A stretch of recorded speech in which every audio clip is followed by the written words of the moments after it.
Thanks for joining us for today's second segment. I'm Tyler White. In our first segment, we recap the top 3 biggest NASCAR stories of 2013. And here in our second segment, we're going to give you the 3 main storylines heading into the 2014 season. We begin with a very big announcement. Richard Childress announced earlier that the number 3 will return to the NASCAR Sprint Cup Series with his grandson Austin Dillon driving it. Number 3 was most famously known as Dale Earnhardt Sr.'s number until his death in 2001. Number 3 was also Austin Dillon's number in the NASCAR Nationwide Series and the NASCAR Camping World Truck Series, who he both has one championship with, a NASCAR Camping World Truck Series championship in 2011, and the NASCAR Nationwide Series championship earlier this season. Number 3 is also his brother's number, Ty Dillon. It was his number during the NASCAR Camping World Truck Series, and also his current number now, driving for the NASCAR Nationwide Series. Now, I think it's a great idea that they brought number 3 back. I mean, I know they may never bring number 23 back to Chicago because that was Michael Jordan's number, but there are still NBA players that wear number 23. LeBron James used number 23 when he played for the Cleveland Cavaliers. He might be number 6 now with Miami, but he was number 26 when he played for the Cleveland Cavaliers. They may never bring number 13 back to Miami because that was Dan Marino's number, but there are still NFL players that wear number 13. They may never bring number 8 back to Dallas because that's Troy Aikman's number, but there are still players that wear number 8. They may never bring number 99 back to New York, LA, or Tampa because New York and LA, number 99 was Wayne Gretzky, and in Tampa, number 99 was Warren Sapp. But there are still NFL players that wear number 99, and I bet you there's still some NHL players that wear number 99. So, they might as well bring number 3 back to the Sprint Cup Series. Matter of fact, number 43, Richard Petty's number, that's still running today, and that's driven by Eric Almirola. Number 21, that was David Pearson's number. That's driven now by Trevor Bayne. And number 3, it's now driven by Austin Dillon. I was kind of hoping they'd give number 3 to Dale Earnhardt Jr. because, first of all, Dale Earnhardt Sr., that's his dad. And also, Dale Earnhardt Jr. used the number 3 in the Nationwide Series to win his Nationwide Championships in 1998 and again in 1999.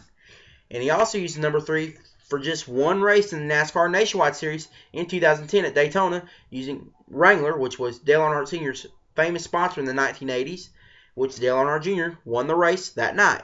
So I think number 3 should go to Dale Earnhardt Jr., but I expect to see some success with Austin Dillon driving the number 3. And of course, number 43 only went to victory lane one time after Richard Petty retired. That was when John Andretti won at Martinsville in 1999. And 21, that's been to victory lane twice since David Pearson retired. Elliott Sadler won at Bristol driving the number 21 in 2001. And of course, we all remember the big upset during the 2011 Daytona 500 when Trevor Bayne won driving the number 21. So I expect Austin Dillon to win some races driving the number 3 this season. Our next top story, the NASCAR Camping World Truck Series making its return to the Gateway Motorsports Park in Madison, Illinois, just outside of St. Louis.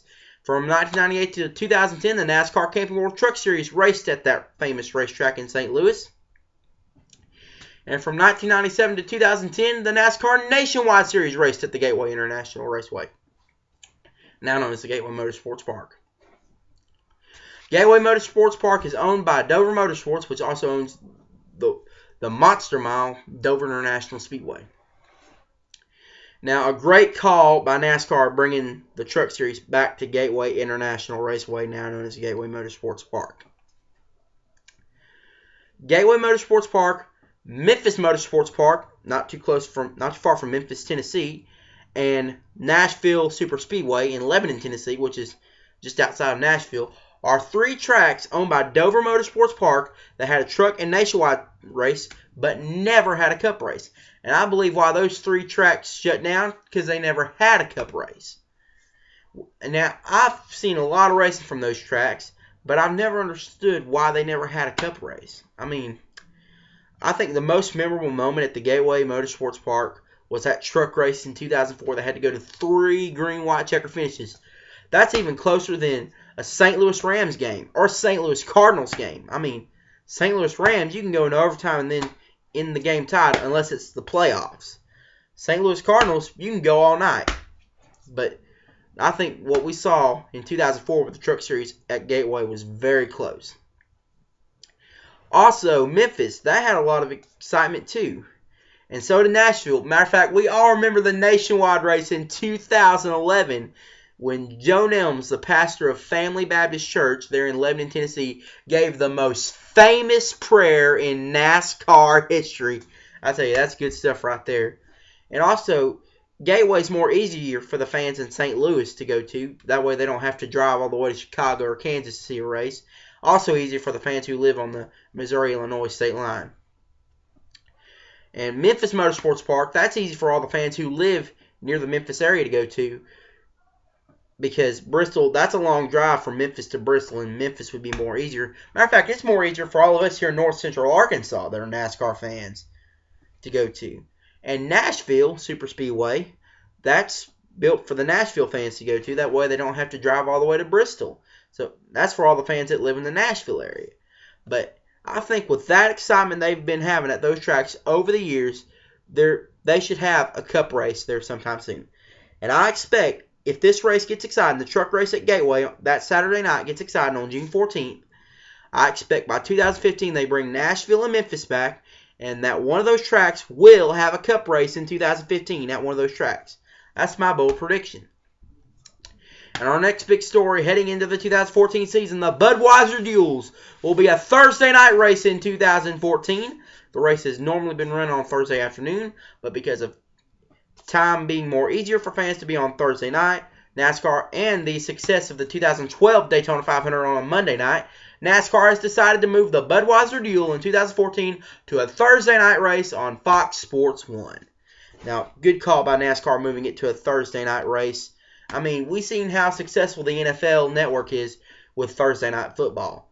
And a lot of high ratings on Thursday night for Thursday night football on the NFL network. So if NFL can have a Monday night football game and a Thursday night football game, it's time for NASCAR to have a Monday night or a Thursday night race. I'll tell you what, the 2012 Daytona 500, I applaud NASCAR's decision for moving it to a Monday night. And now, we're not going to see a lot of, this is the only weeknight race for 2014. The rest of the night races are either, we got two Sunday night races, of course, you know, Coke 600 and the Advocare 500 at Atlanta. Coke 600 at Charlotte. They're both Sunday night races. And, of course, there's 10 Saturday night races. But that's the only Thursday night race. But I expect in 2015, we see more night races than ever. We see 5 Monday night races and 3 Thursday night races.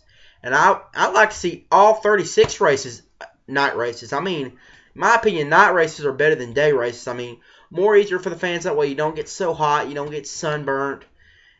Action happens more during night races. And a lot of NASCAR's historic moments have happened at night races. And also, let's try to make most of them Friday night and Saturday night. And let the drivers go to church on Sunday. I mean, here in my town, Friday nights and Saturday nights are for sports and Sundays are for church. So I like to see all 36 NASCAR races at night in 2015 for a schedule change. Because NASCAR says they're going to look at what's going on in 2014 to make schedule changes for 2015. So I think the night races are going to be more exciting than ever this year. And I wouldn't be surprised if NASCAR makes all 36 races in 2015 night races. And Speed Weeks kicks off February 14th with 2 practice sessions. As you all know, in other sports, opening day only lasts 1 day, just 1 game. But NASCAR Speed Weeks is an 8 days filled with fun-filled NASCAR racing for NASCAR fans. And it kicks off Friday, February 14th with the 2 practice sessions. And then we go on Saturday with a Sprint Unlimited. We also have the ARCA race on Sunday. We have front row qualifying for the Daytona 500 the following Sunday. And then Monday and Tuesday, we got the University of Northern Ohio Battle at the Beach. Wednesday, we got practice sessions for the Gatorade Duel, for the Budweiser Duels, I should say. And we also have nationwide practice and qualifying. We also have Truck Series practice and qualifying. Thursday night, it's the Budweiser Duels. That Friday night, we got the NASCAR Camping World Truck Series race in Nextera Energy Resources 250. Saturday night, Saturday afternoon, I should say, the NASCAR Nationwide Series Drive for COPD 300 at Daytona. And then it all ends Sunday with the start of NASCAR season with the 56th run of the Great American Race, the Daytona 500.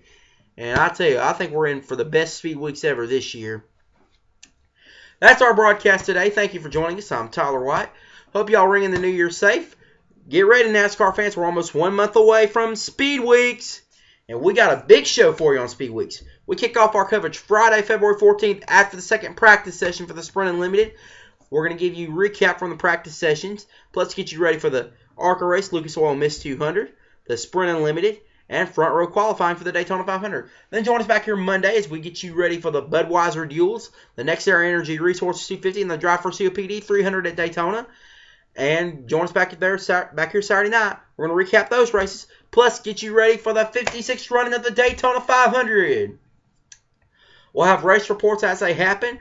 We'll take a look at what's going on in Daytona. And for all you fans heading out to Daytona, we're going to have a weather report from Fox 13 in Tampa. Until then, I'm Tyler White reminding you, for you to do unto others, you have them doing to you. Hope you had a great 2013, and we hope you have an even better 2014. Have a great day, everybody.